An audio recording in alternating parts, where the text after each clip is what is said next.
सुप्रभात बच्चों, आज हम आपकी पाठ्य पुस्तक हिंदी के पाठ 7 का अध्ययन करेंगे, जिसका शीर्षक है प्रभु तुम मेरे मन की जानो। बच्चों, ये पाठ एक कविता के रूप में है, तो चलिए पढ़ते हैं कविता को और जानते हैं कि कविता के माध्यम से कवित्री हमें क्या समझाने का प्रयास कर रही है। पाठ को शुरू करते हैं। पाठ 7, प्रभु तुम मेरे मन की जानो। प्रस्तुत कविता में उस समय की बात की गई है जब हमारे देश में छुआछूत की समस्या सर्वोपरि थी।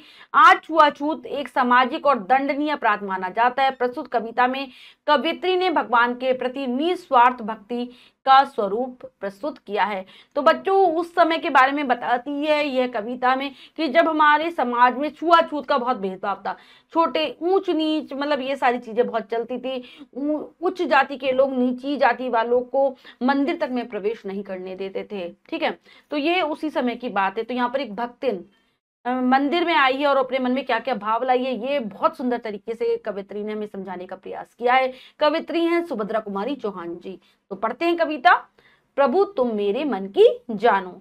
मैं अछूत हूं, मंदिर में आने का मुझको अधिकार नहीं है, किंतु देवता यह न समझना तुम पर मेरा प्यार नहीं है।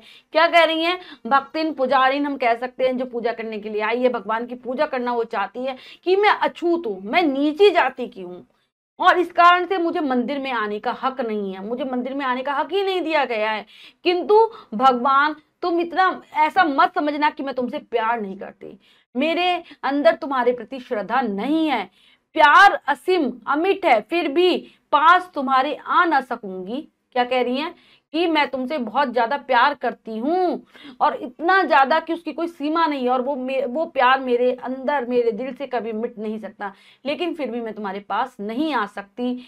यह अपनी छोटी सी पूजा चरणों तक पहुंचा न सकूंगी। मैं जो छोटी सी पूजा मतलब आपको धन्यवाद देना चाहती हूँ, आपकी पूजा अर्चना करना चाहती हूँ, मन में जो मेरी श्रद्धा है मैं वो तुम तक पहुंचा नहीं पा रही हूँ, तुम तक पहुंचा नहीं पाऊंगी मैं।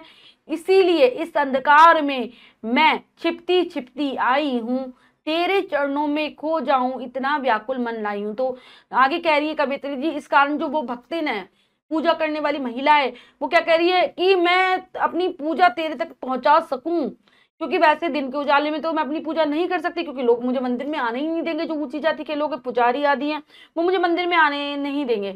इसीलिए मैं अपनी पूजा तेरे तक पहुंचाने के लिए अंधेरे में आई हूँ, छिपती छिपती सबसे।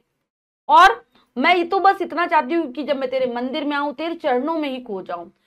मेरा मन इतना बेचैन है, मैं हमेशा के लिए तेरे चरणों में ही, तेरे पास रहना चाहती हूँ, तेरे अंदर समाना चाहती हूँ, तुझ में खो जाना चाहती हूँ। मैं गरीबनी किसी तरह से पूजा का सामान जुटाती, बड़ी साथ से तुझे पूजने मंदिर के द्वारे तक आती।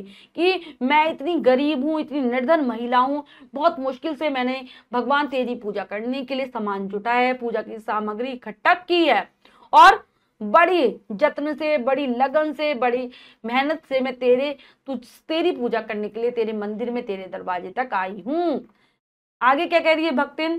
कह देता है किंतु पुजारी यह तेरा भगवान नहीं है, दूर कहीं मंदिर अछूत का और दूर भगवान कहीं है। तो जब भी मैं यहाँ पर कभी मंदिर में आई तो हमेशा पुजारी ने मुझे इस मंदिर से भगा दिया और कह दिया कि तुम लोगों का यहाँ पर आना निषिद्ध है, तुम यहाँ पर इस मंदिर में नहीं आ सकती, तुम अछूत हो और तुम्हारा मंदिर कहीं और दूर है और तुम्हारा भगवान भी कोई अलग है। क्या कह रही है? मैं सुनती हूँ जल उठती है मन में यह विद्रोही ज्वाला, यह कठोरता ईश्वर को भी जिसने टूक टूक कर डाला। कि मैं जब भी ये बातें सुनती हूँ कि ये तुम्हारा मंदिर नहीं है, तुम्हारा अछूतों का मंदिर कहीं और है, तुम्हारा भगवान अलग है, तो इस बात को सुनकर मेरे मन में विद्रोह उत्पन्न हो जाता है।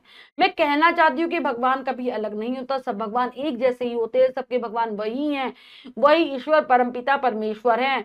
मुझे समझ में नहीं आता कि भगवान ने इनको इतना निर्दयी, इतना कठोर कैसे बना दिया है कि इन्होंने भगवान के भी टुकड़े टुकड़े कर डाले हैं, कि अछूतों का भगवान अलग है, ऊंची जाति के लोगों का भगवान अलग है। यह निर्मम समाज का बंधन और अधिक अब सह न सकूंगी, यह झूठा विश्वास प्रतिष्ठा झूठी इसमें रह न सकूंगी। कि ये समाज में जो इतना निर्दयी समाज है, कठोर समाज है, ये जो हमारे ऊपर बंधन लगाता है छूत अछूत के, इसको मैं अब और ज्यादा सह नहीं पाऊंगी। भगवान, मैं तो तुम्हारी भक्ति में खोना चाहती हूँ। और ये जो लोगों का झूठा विश्वास है कि हमारे भगवान अलग है, तुम्हारे भगवान अलग है, जाति धर्म भेदभाव, ये जो सब फैला हुआ है, ये सारी जो रस्में रिवाज, जो परंपराएं, इसमें मैं रहना नहीं चाहती, ना ही मैं रह पाऊंगी। ईश्वर भी दो है, यह मानूं, मन मेरा तैयार नहीं है, किंतु देवता यह न समझना तुम पर मेरा प्यार नहीं है। कि मैं ये नहीं मान सकती कि भगवान दो हैं, सबके भगवान अलग अलग होते हैं, मैं ये बात को नहीं मानती, ना ही मेरा मन इस बात को मानने के लिए तैयार है। लेकिन भगवान तुम ये कभी मत समझना कि मैं तुमसे प्यार नहीं करती, मेरी तुम्हारे अंदर श्रद्धा नहीं है।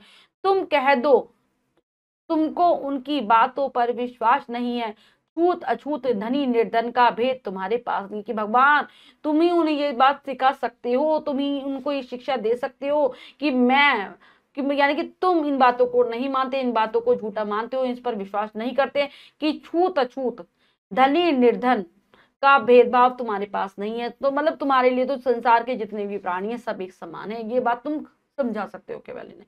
पाठ लिखा है सुभद्रा कुमारी चौहान जी ने।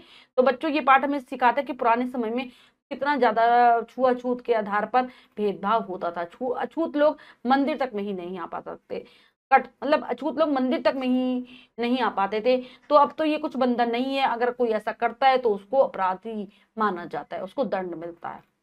बच्चों ये जो हम लेखिका है उसका परिचय जानेंगे। लेखक परिचय के अंतर्गत सुभद्रा कुमारी चौहान का जन्म 16 अगस्त 1904 में इलाहाबाद जिले के निहालपुर गांव में हुआ था। बचपन से ही इन्हें हिंदी काव्य ग्रंथों से प्रेम था।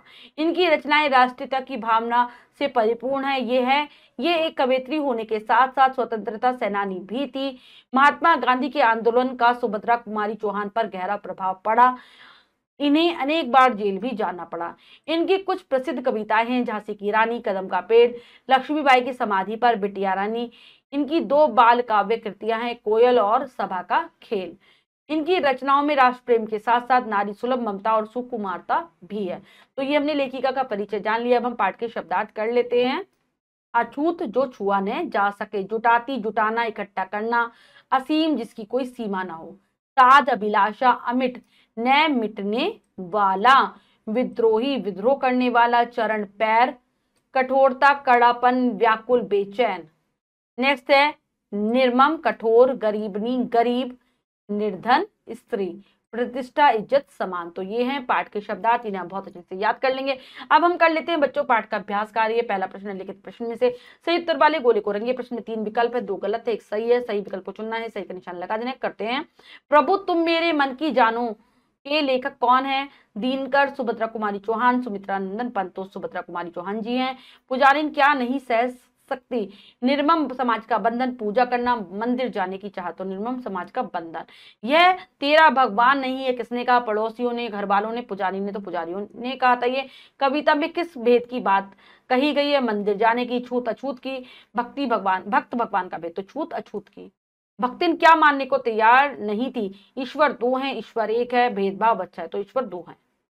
बच्चों हमने पाठ को बहुत अच्छे से समझकर पढ़ा और अभ्यास कार्य किया। इसके अतिरिक्त जो भी कार्य है वो आप स्वयं करेंगे सुंदर अक्षरों में अपनी अभ्यास पुस्तिका में। बच्चों हमने पाठ के माध्यम से जाना कि पहले के जमाने में, प्राचीन काल में किस प्रकार का भेदभाव किया जाता था।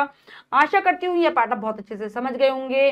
पाठ को भाव के साथ समझने का प्रयास करेंगे, शब्दार्थों को याद कर लेंगे। मिलते हैं अगली कक्षा में नए पाठ के साथ। तब तक स्वस्थ रहिए, प्रसन्न रहिए। धन्यवाद।